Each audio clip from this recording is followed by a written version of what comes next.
आखिर इस भक्त ने शिवलिंग पर अपने पैर क्यों रखे?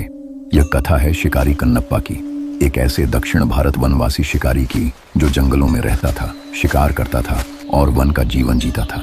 एक दिन शिकार करते करते कन्नप्पा एक शिवलिंग के पास पहुंचा। वह नहीं जानता था कि शिवलिंग की पूजा कैसे की जाती है, लेकिन उसके हृदय ने पहचान लिया, यह कोई साधारण पत्थर नहीं, यह मेरे प्रभु हैं। उस दिन से उसने शिव की पूजा शुरू कर दी, लेकिन वह कोई वेद पाठी ब्राह्मण नहीं था। उसे न मंत्र आते थे, न पूजा की विधि, न मंदिर के नियम, न शुद्ध अशुद्ध का ज्ञान। फिर भी उसके भीतर शिव के लिए जो प्रेम था वह सीधा था, निर्भय था और पूरी तरह निष्कपट था। वह अपने मुख में जल लाकर शिवलिंग पर चढ़ाता, वह फल फूल नहीं लाता था, वह जंगल से मांस लाकर शिवलिंग पर अर्पित करता था और शिवलिंग की रक्षा ऐसे करता जैसे कोई अपने प्राणों की रक्षा करता है। फिर एक दिन कन्नप्पा ने देखा शिवलिंग की एक आंख से रक्त बह रहा था। वह घबरा गया। उसने पत्ते लगाए, जड़ी बूटियां रगड़ी, रक्त रोकने की कोशिश की, लेकिन कुछ काम नहीं आया। रक्त बहता रहा और तब कन्नप्पा ने वह निर्णय लिया जो केवल भक्त नहीं, पूर्ण समर्पित आत्मा ही ले सकती है। उसने बिना डरे अपनी एक आंख निकाल ली और शिवलिंग की रक्त बहती आंख पर रख दी।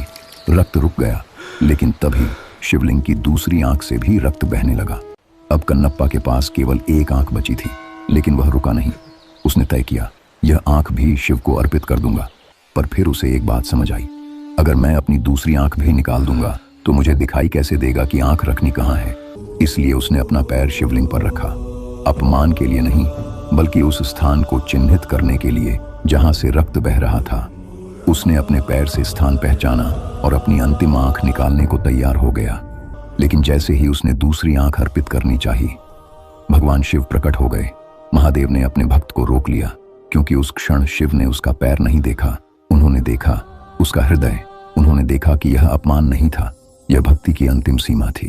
भगवान शिव इतने प्रसन्न हुए कि उन्होंने कन्नप्पा को दर्शन दिए, उसकी आंखें लौट आईं और उसे अपनी कृपा से अमर भक्ति का स्थान दिया।